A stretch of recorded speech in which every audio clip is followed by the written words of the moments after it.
حضرات صحابہ کرام رضی اللہ عنہم کے دلوں میں حضور صلی اللہ علیہ وسلم کی محبت۔ حضرت عبداللہ بن ابی بکر رضی اللہ عنہما فرماتے ہیں، حضرت سعد بن معاذ رضی اللہ عنہ نے عرض کیا، یا نبی اللہ، کیا ہم آپ کے لیے ایک چھپر نہ بنا دیں جس میں آپ رہیں اور آپ کی سواریاں تیار کر کے آپ کے پاس کھڑی کر دیں، پھر ہم دشمن سے لڑنے کے لیے چلے جائیں۔ اگر اللہ نے ہمیں عزت دی اور ہمیں دشمن پر غالب کر دیا تو پھر تو یہ وہ بات ہوگی جو ہمیں پسند ہے، اور اگر خدا نخواستہ دوسری صورت پیش آ گئی یعنی ہم ہار جائیں تو آپ سواریوں پر بیٹھ کر ہماری قوم کے ان لوگوں کے پاس چلے جائیں جو مدینہ منورہ میں پیچھے رہ گئے ہیں، کیونکہ مدینہ منورہ میں ایسے بہت سے لوگ رہ گئے ہیں کہ ہمیں ان سے زیادہ آپ سے محبت نہیں ہے بلکہ ہمارے برابر ہی ہیں۔ اگر انہیں ذرا بھی اندازہ ہوتا کہ آپ کو لڑائی لڑنی پڑے گی تو وہ ہرگز مدینہ پیچھے نہ رہتے۔ اللہ تعالیٰ ان کے ذریعے آپ کی حفاظت فرمائیں گے، وہ آپ کے ساتھ خیر خواہی کا معاملہ کریں گے اور آپ کے ساتھ اللہ کے راستے میں جہاد کریں گے۔ یہ سن کر حضور صلی اللہ علیہ وسلم نے حضرت سعد کی بڑی تعریف فرمائی اور ان کے لیے دعائے خیر فرمائی، اور پھر حضور صلی اللہ علیہ وسلم کے لیے ایک چھپر بنایا گیا جس میں آپ صلی اللہ علیہ وسلم رہے۔ حضرت عائشہ رضی اللہ عنہا فرماتی ہیں، ایک آدمی نے حضور اقدس صلی اللہ علیہ وسلم کی خدمت میں حاضر ہو کر عرض کیا، یا رسول اللہ، مجھے آپ سے اپنی جان سے اور اپنی اولاد سے بھی زیادہ محبت ہے۔ میں بعض دفعہ گھر میں ہوتا ہوں، آپ مجھے یاد آ جاتے ہیں، تو پھر جب تک حاضر خدمت ہو کر آپ کی زیارت نہ کر لوں مجھے چین نہیں آتا۔ اب مجھے یہ خیال آیا ہے کہ میرا بھی انتقال ہو جائے گا، آپ بھی اس دنیا سے تشریف لے جائیں گے اور آپ تو نبیوں کے ساتھ سب سے اوپر کی جنت میں چلے جائیں گے اور میں نیچے کی جنت میں رہ جاؤں گا، تو مجھے ڈر ہے کہ میں وہاں آپ کی زیارت نہ کر سکوں گا، تو پھر میرا جنت میں دل کیسے لگے گا۔ ابھی حضور صلی اللہ علیہ وسلم نے کچھ جواب نہیں دیا تھا کہ اتنے میں حضرت جبرائیل علیہ السلام تشریف لائے اور یہ آیت لے کر حاضر ہوئے، وَمَن يُطِعِ اللَّهَ وَالرَّسُولَ فَأُولَئِكَ مَعَ الَّذِينَ أَنْعَمَ اللَّهُ عَلَيْهِمْ مِنَ النَّبِيِّينَ وَالصِّدِّيقِينَ وَالشُّهَدَاءِ وَالصَّالِحِينَ۔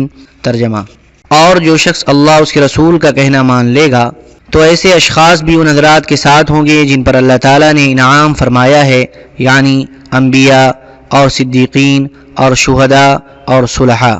حضرت ابن عباس رضی اللہ عنہما فرماتے ہیں کہ ایک آدمی نے نبی کریم صلی اللہ علیہ وسلم کی خدمت میں حاضر ہو کر عرض کیا، یا رسول اللہ، مجھے آپ سے اتنی زیادہ محبت ہے کہ جب آپ مجھے یاد آ جاتے ہیں تو اگر میں آ کر آپ کی زیارت نہ کر لوں تو مجھے ایسے لگتا ہے کہ جیسے میری جان نکل جائے گی۔ اب مجھے یہ خیال آیا ہے کہ اگر میں جنت میں گیا بھی تو مجھے آپ سے نیچے کی جنت ملے گی اور میں وہاں آپ کی زیارت نہ کر سکوں گا، تو مجھے جنت میں بڑی مشقت اٹھانی پڑے گی، اس لیے میں چاہتا ہوں جنت کے درجے میں آپ کے ساتھ ہو جاؤں تاکہ جب دل چاہے گا آپ کی زیارت کر لیا کروں گا۔ حضور صلی اللہ علیہ وسلم نے کچھ جواب نہ دیا۔ اس پر اللہ تعالیٰ نے یہ آیت نازل فرمائی، وَمَن يُطِعِ اللَّهَ وَالرَّسُولَ فَأُولَئِكَ مَعَ الَّذِينَ أَنْعَمَ اللَّهُ عَلَيْهِمْ مِنَ النَّبِيِّينَ۔ پھر حضور صلی اللہ علیہ وسلم نے اس آدمی کو بلایا اور یہ آیت پڑھ کر سنائی۔ بخاری اور مسلم میں یہ حدیث ہے کہ حضرت انس رضی اللہ عنہ فرماتے ہیں، ایک آدمی نے آ کر حضور صلی اللہ علیہ وسلم سے پوچھا کہ قیامت کب آئے گی؟ حضور صلی اللہ علیہ وسلم نے فرمایا، تم نے اس کے لیے کیا تیاری کر رکھی ہے؟ اس نے کہا، اور تو کچھ نہیں، بس یہ ہے کہ مجھے اللہ اور اس کے رسول سے محبت ہے۔ آپ نے فرمایا، تم اسی کے ساتھ ہوگے جس سے تمہیں یہاں محبت ہوگی۔ حضرت انس فرماتے ہیں، حضور صلی اللہ علیہ وسلم نے جو یہ فرمایا کہ تم اسی کے ساتھ ہوگے جس سے تمہیں محبت ہوگی، اس سے ہمیں جتنی خوشی ہوئی اتنی خوشی کسی اور چیز سے نہیں ہوئی، اور مجھے نبی کریم صلی اللہ علیہ وسلم اور حضرت ابو بکر اور حضرت عمر رضی اللہ عنہما سے محبت ہے، اور چونکہ مجھے ان حضرات سے محبت ہے اس وجہ سے مجھے پوری امید ہے کہ میں انہی حضرات کے ساتھ ہوں گا۔ بخاری کی ایک روایت میں یہ ہے کہ ایک دیہاتی آدمی حضور اقدس صلی اللہ علیہ وسلم کی خدمت میں آیا اور اس نے کہا، یا رسول اللہ، قیامت کب آئے گی؟ حضور صلی اللہ علیہ وسلم نے فرمایا، تیرا بھلا ہو، تم نے اس کے لیے کیا تیاری کر رکھی ہے؟ اس نے کہا، اور تو کچھ تیار نہیں کر رکھا ہے، بس اتنی بات ضرور ہے کہ مجھے اللہ اور اس کے رسول سے محبت ہے۔ آپ نے فرمایا، تمہیں جس سے محبت ہوگی تم اسی کے ساتھ ہوگے۔ حضرت انس رضی اللہ عنہ نے پوچھا، یہ بشارت ہمارے لیے بھی ہے یا صرف اسی دیہاتی کے لیے ہے؟ حضور صلی اللہ علیہ وسلم نے فرمایا، ہاں، تمہارے لیے بھی ہے۔ اس پر اس دن ہمیں بہت زیادہ خوشی ہوئی۔ ترمذی کی روایت میں اس کے بعد یہ ہے کہ حضرت انس رضی اللہ عنہ نے فرمایا کہ میں نے حضور صلی اللہ علیہ وسلم کے صحابہ کو اس سے زیادہ کسی اور چیز سے خوش ہوتے ہوئے نہیں دیکھا۔ ایک آدمی نے پوچھا، یا رسول اللہ، ایک آدمی دوسرے سے اس وجہ سے محبت کرتا ہے کہ وہ نیک عمل کرتا ہے، لیکن یہ خود وہ نیک عمل نہیں کرتا، تو کیا یہ بھی محبت کی وجہ سے اس کے ساتھ ہوگا؟ حضور صلی اللہ علیہ وسلم نے فرمایا، آدمی جس سے محبت کرے گا اسی کے ساتھ ہوگا۔ حضرت ابو ذر رضی اللہ عنہ فرماتے ہیں، میں نے عرض کیا، یا رسول اللہ، ایک آدمی ایک قوم سے محبت کرتا ہے لیکن ان جیسے عمل نہیں کر سکتا، کیا یہ بھی ان کے ساتھ ہوگا؟ حضور صلی اللہ علیہ وسلم نے فرمایا، اے ابو ذر، تم اسی کے ساتھ ہوگے جس سے تم محبت کرو گے۔ میں نے کہا، مجھے اللہ اور اس کے رسول صلی اللہ علیہ وسلم سے محبت ہے۔ حضور صلی اللہ علیہ وسلم نے فرمایا، تم جس سے محبت کرو گے اسی کے ساتھ ہوگے۔ میں نے اپنا جملہ پھر دہرایا تو حضور صلی اللہ علیہ وسلم نے پھر یہی ارشاد فرمایا۔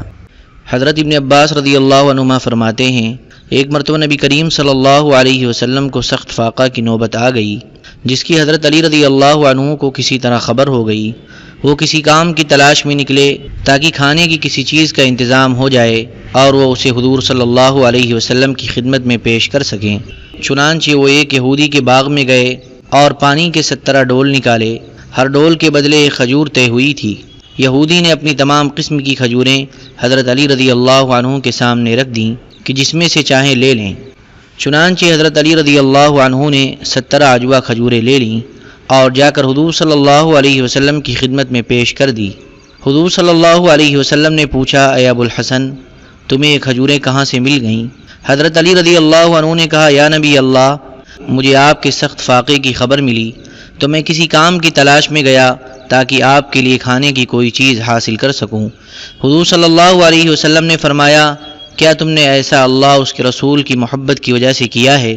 حضرت علی رضی اللہ عنہ نے کہا، جی ہاں یا رسول اللہ۔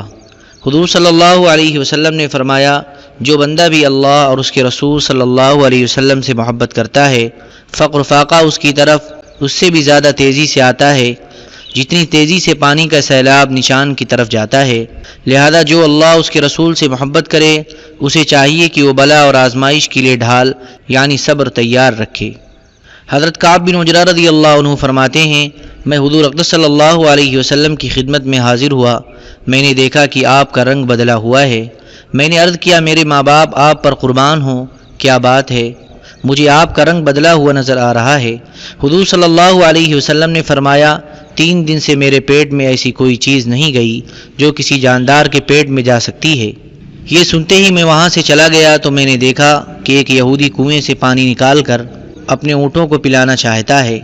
میں نے ایک ڈول کے بدلے میں ایک کھجور مزدوری پر اس کے اونٹوں کو پانی پلانا شروع کیا۔ بالآخر کچھ کھجوریں جمع ہو گئیں جو میں نے حضور صلی اللہ علیہ وسلم کی خدمت میں جا کر پیش کر دیں۔ آپ نے پوچھا، اے کعب، تمہیں یہ کھجوریں کہاں سے ملیں؟ میں نے آپ کو ساری بات بتا دی۔ آپ نے فرمایا، اے کعب، کیا تمہیں مجھ سے محبت ہے؟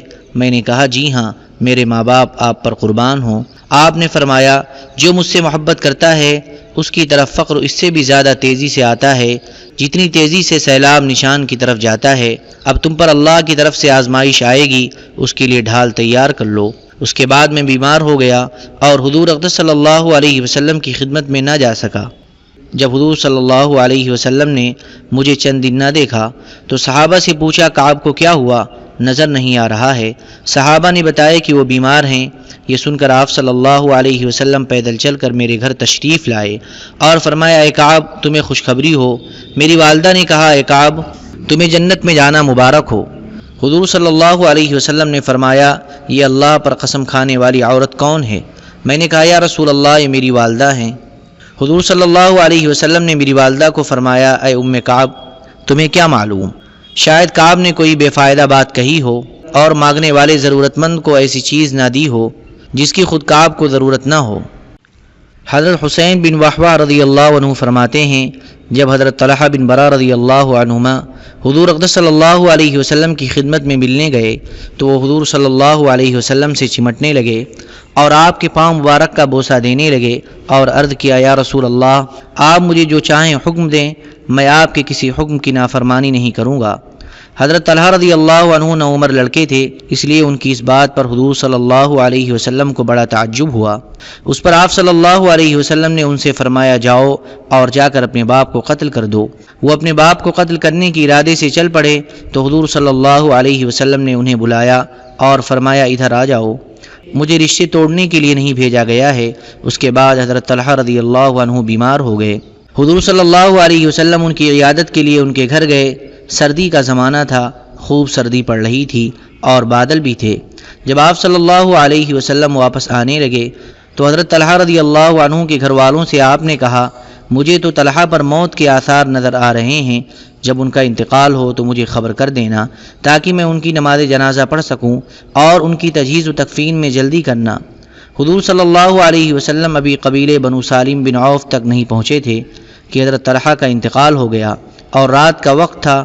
حضرت طلحہ رضی اللہ عنہ نے انتقال سے پہلے جو باتیں کی ان میں یہ وصیت بھی تھی کہ مجھے جلدی سے دفن کر کے مجھے میرے رب کے پاس پہنچا دینا اور حضور صلی اللہ علیہ وسلم کو نہ بلانا، کیونکہ مجھے ڈر ہے کہ کہیں ایسا نہ ہو کہ حضور صلی اللہ علیہ وسلم میری وجہ سے رات ہی کو تشریف لائیں اور راستے میں یہودی حضور صلی اللہ علیہ وسلم کو کوئی تکلیف پہنچا دیں۔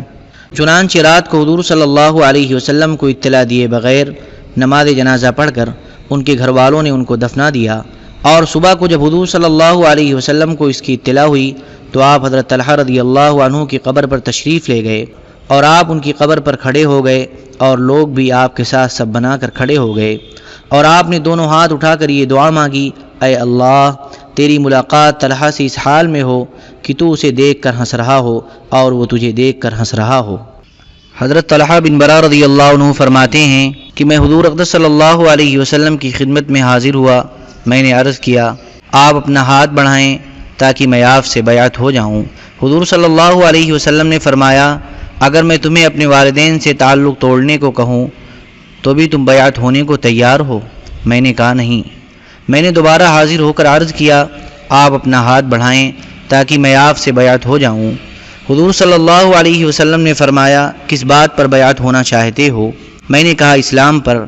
آپ نے فرمایا اور اگر میں تمہیں والدین سے تعلق توڑنے کو کہوں تو پھر؟ میں نے کہا نہیں۔ میں نے پھر تیسری مرتبہ حاضر ہو کر بیعت کی درخواست کی۔ میری والدہ حیات تھیں اور میں ان کے ساتھ اوروں سے زیادہ حسن سلوک کرتا تھا۔ حضور صلی اللہ علیہ وسلم نے مجھ سے فرمایا اے طلحہ ہمارے دین میں رشتہ توڑنا نہیں ہے، لیکن میں نے چاہا کہ تمہارے دین میں کسی طرح کا شک نہ رہے۔ راوی کہتے ہیں حضرت طلحہ مسلمان ہو گئے اور بڑے اچھے مسلمان بنے۔ اس کے بعد یہ بیمار ہو گئے۔ حضور صلی اللہ علیہ وسلم ان کی عیادت کے لیے ان کے گھر تشریف لائے۔ جب حضور صلی اللہ علیہ وسلم تشریف لائے تو یہ بے ہوش تھے۔ حضور صلی اللہ علیہ وسلم نے فرمایا مجھے تو یہی نظر آ رہا ہے کہ آج رات ہی ان کا انتقال ہو جائے گا، لیکن اگر انہیں افاقہ ہو تو مجھے پیغام بھجوا دینا۔ آدھی رات کو کہیں وہ ہوش میں آئے تو پوچھا حضور صلی اللہ علیہ وسلم میری عیادت کے لیے تشریف نہیں لائے؟ گھر والوں نے کہا آئے تھے اور یہ فرما گئے تھے کہ جب تمہیں ہوش آئے تو ہم انہیں پیغام بھیج دیں۔ حضرت طلحہ نے کہا اب انہیں پیغام نہ بھیجو کیونکہ رات کا وقت ہے، کوئی جانور انہیں کاٹ لے گا یا انہیں کوئی اور تکلیف پہنچ جائے گی۔ جب میں مر جاؤں تو حضور صلی اللہ علیہ وسلم کو میرا سلام کہہ دینا اور ان سے عرض کر دینا کہ وہ میرے لیے استغفار فرما دیں۔ حضور صلی اللہ علیہ وسلم جب صبح کی نماز سے فارغ ہوئے تو ان کے بارے میں پوچھا۔ لوگوں نے بتایا کہ ان کا انتقال ہو گیا ہے اور انتقال سے پہلے انہوں نے کہا تھا کہ آپ صلی اللہ علیہ وسلم کو نہ بتایا جائے۔ حضور صلی اللہ علیہ وسلم نے اسی وقت ہاتھ اٹھا کر یہ دعا مانگی اے اللہ اس سے تیری ملاقات اس حال میں ہو کہ تو اسے دیکھ کر ہنس رہا ہو اور وہ تجھے دیکھ کر ہنس رہا ہو۔ حضرت زہری رحمۃ اللہ علیہ کہتے ہیں حضور اقدس صلی اللہ علیہ وسلم کی خدمت میں حضرت عبداللہ بن حذافہ رضی اللہ عنہ کی شکایت بیان کی گئی کہ وہ مذاق بہت کرتے ہیں اور بیکار باتیں کرتے ہیں۔ حضور صلی اللہ علیہ وسلم نے فرمایا اسے چھوڑ دو، اس میں ایک چھپی ہوئی خوبی ہے اور وہ یہ ہے کہ وہ اللہ اور اس کے رسول صلی اللہ علیہ وسلم سے محبت کرتا ہے۔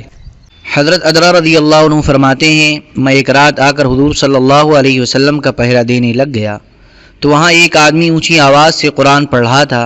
حضور صلی اللہ علیہ وسلم باہر تشریف لائے۔ میں نے کہا یا رسول اللہ یہ اونچی آواز سے قرآن پڑھنے والا ریاکار ہے؟ حضور صلی اللہ علیہ وسلم نے فرمایا نہیں، یہ تو عبداللہ ذو البجادین رضی اللہ عنہ ہیں۔ پھر ان کا مدینہ میں انتقال ہو گیا۔ جب صحابہ کرام ان کا جنازہ تیار کر کے انہیں اٹھا کر لے چلے تو حضور صلی اللہ علیہ وسلم نے فرمایا ان کے ساتھ نرمی کرو، اللہ تعالیٰ نے ان کے ساتھ نرمی کا معاملہ کیا ہے، یہ اللہ اور اس کے رسول سے محبت کیا کرتے تھے۔ جب حضور صلی اللہ علیہ وسلم قبرستان پہنچے تو قبر کھودی جا رہی تھی۔ آپ نے فرمایا ان کی قبر خوب کھلی اور کشادہ بناؤ، اللہ تعالیٰ نے ان کے ساتھ کشادگی کا معاملہ کیا ہے۔ ایک صحابی نے عرض کیا یا رسول اللہ آپ کو ان کے مرنے کا بڑا غم ہے؟ آپ نے فرمایا ہاں، کیونکہ یہ اللہ اور اس کے رسول سے محبت کیا کرتے تھے۔ حضرت عبد الرحمن بن سعد رحمۃ اللہ علیہ کہتے ہیں میں حضرت ابن عمر رضی اللہ عنہما کے پاس گیا، ان کا پاؤں سو گیا۔ میں نے کہا یا ابو عبد الرحمن آپ کے پاؤں کو کیا ہوا؟ انہوں نے کہا یہاں سے اس کا پٹھا اکٹھا ہو گیا ہے۔ میں نے کہا آپ کو جس سے سب سے زیادہ محبت ہے اس کا نام لے کر پکاریں، انشاءاللہ پاؤں ٹھیک ہو جائے گا۔ انہوں نے کہا اے محمد صلی اللہ علیہ وسلم، اور یہ کہتے ہی ان کا پاؤں ٹھیک ہو گیا اور انہوں نے اسے پھیلا لیا۔ صحابہ کرام کے اللہ کے راستے میں شہید ہونے کے شوق کے باب میں گزر چکا ہے کہ حضرت زید بن دثینہ رضی اللہ عنہ کو قتل کرتے وقت ان سے حضرت ابو سفیان نے کہا اے زید میں تمہیں اللہ کی قسم دے کر پوچھتا ہوں کیا تم کو یہ پسند ہے کہ محمد صلی اللہ علیہ وسلم اس وقت ہمارے پاس ہوں اور ہم تمہاری جگہ ان کی گردن مار دیں اور تم اپنے اہل ویال میں رہو؟ تو حضرت زید نے جواب میں کہا اللہ کی قسم مجھے تو یہ بھی پسند نہیں کہ محمد صلی اللہ علیہ وسلم اس وقت جہاں ہیں وہاں ہی ان کو ایک کانٹا چبھے، اور اس تکلیف کے بدلے میں اپنے اہل ویال میں بیٹھا ہوا ہوں۔ ابو سفیان نے کہا میں نے کسی کو کسی سے اتنی محبت کرتے ہوئے نہیں دیکھا جتنی محبت محمد صلی اللہ علیہ وسلم کے صحابہ کو محمد صلی اللہ علیہ وسلم سے ہے۔ اور یہ بھی گزر چکا ہے کہ کافر حضرت خبیب رضی اللہ عنہ کو سولی پر چڑھا کر بلند آواز سے قسم دے کر پوچھ رہے تھے کیا تم یہ پسند کرتے ہو کہ حضرت محمد صلی اللہ علیہ وسلم تمہاری جگہ ہو اور ان کو سولی دی جائے؟ حضرت خبیب نے فرمایا نہیں اللہ کی قسم مجھے تو یہ بھی پسند نہیں ہے کہ میرے بدلے میں ان کے پاؤں میں ایک کانٹا بھی چبھے۔ اللہم صلی علی سیدنا وعلی آل سیدنا وحبیبنا ومحبوبنا ومولانا محمد وبارك وسلم سبحان ربك رب العزة عما يصفون وسلام على المرسلين والحمد لله رب العالمين۔